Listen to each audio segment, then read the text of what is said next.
Assalamualaikum warahmatullahi wabarakatuh.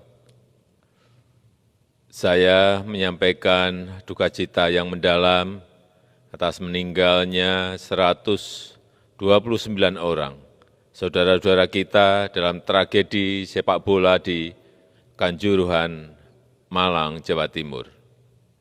Saya telah meminta Menteri Kesehatan dan Gubernur Jawa Timur untuk memonitor khusus pelayanan medis bagi korban yang sedang dirawat di rumah sakit agar mendapatkan pelayanan terbaik.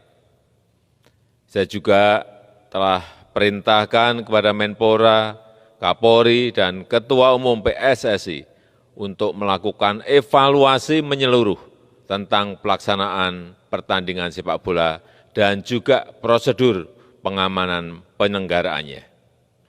Khusus kepada Kapolri, saya minta melakukan investigasi dan mengusut tuntas kasus ini. Untuk itu, saya juga memerintahkan PSSI untuk menghentikan sementara Liga 1 sampai evaluasi dan perbaikan prosedur pengamanan dilakukan.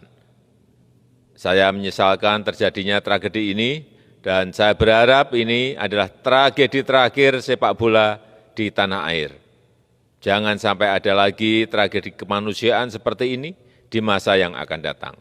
Sportivitas, rasa kemanusiaan, dan rasa persaudaraan bangsa Indonesia harus terus kita jaga bersama. Wassalamualaikum warahmatullahi wabarakatuh.